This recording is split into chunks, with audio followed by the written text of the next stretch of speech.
I am casually sitting in front of my oven because I'm stress baking cookies.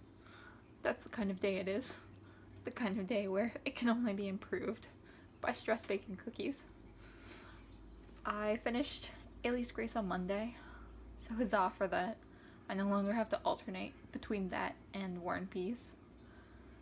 Thank God, because that was killing me a little bit. And I took yesterday off reading just because I felt kind of burnt out. And today I picked up Moment of Truth, which so far is really stupid, but I'm kind of okay with it. Basically the premise is this dude's wife got murdered, and now he has to convince the cops that he did it, even though he didn't.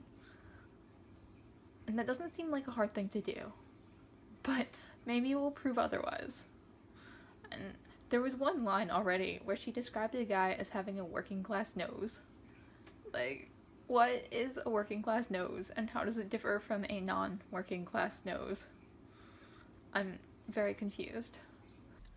So, I intentionally read Moment of Truth as a sort of palate cleanser between Ailey's Grace and War and Peace, and I knew it was gonna be kind of trashy and dumb, but oh my god, I had no idea. It's really bad when you read something and you already have very low expectations and it doesn't even meet those. At least I'm going to have a very, very clear mind when I go back to reading War and Peace tomorrow.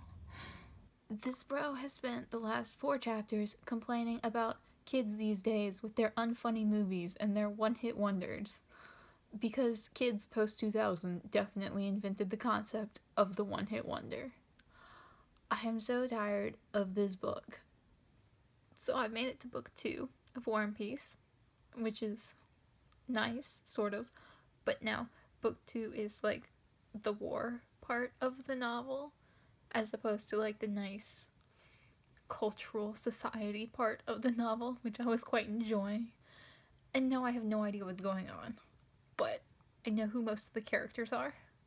Like, I'm about half now. But the half is, like, the important half. I hope we go back to, like, the girls soon. Who are doing things in society with the parties and the people and the social customs. And I like that part. I understood that part. The war is a little bit over my head.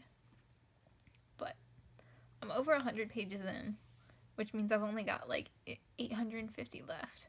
Which, huzzah, progress. Small victories.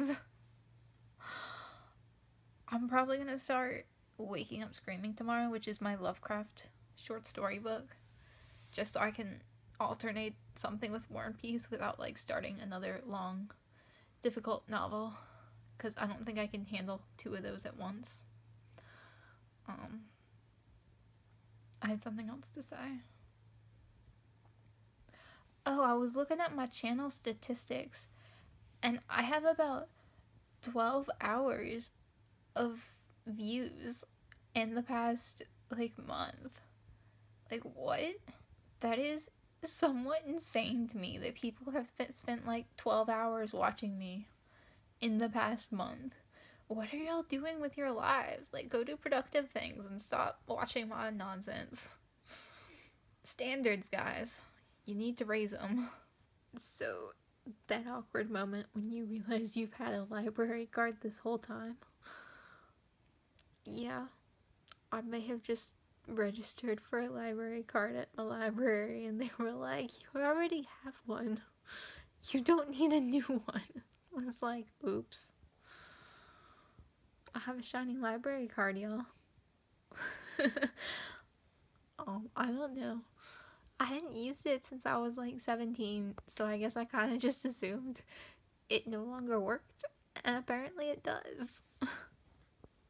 I am on book 3 of War and Peace. Look at all this lovely progress I've made. I'm quite happy. I feel like I'm actually making a dent and retaining the information, and I know what I'm reading about, and it makes me really happy. Because, yeah, I definitely didn't retain anything after the first book the last time I read it, because all of this is completely new to me. and I have just barely started Waking Up Screaming. Look at how scary this looks.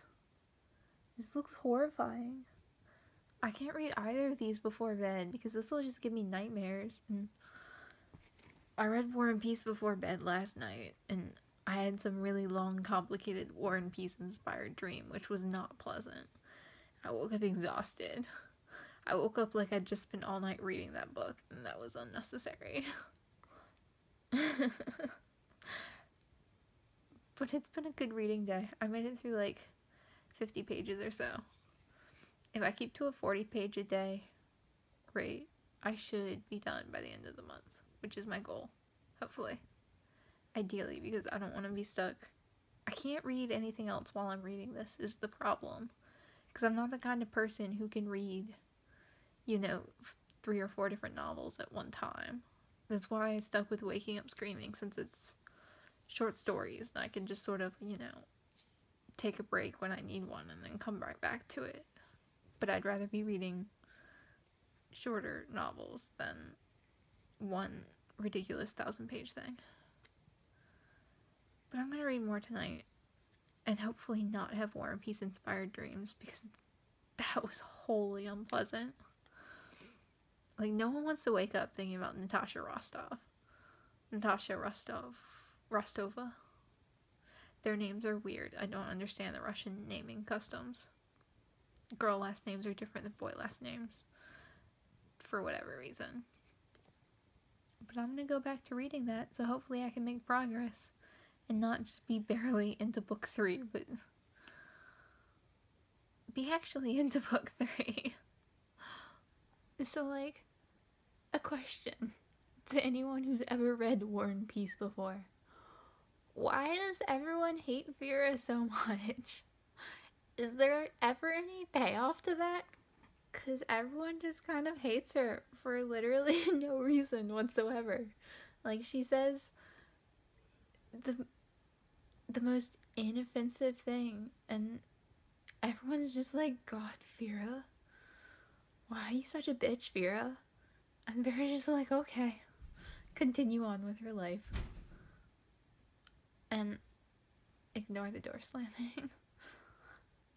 And I don't understand. Like, I hope there's some payoff, because I'm really liking Vera right now. Just because, someone needs to.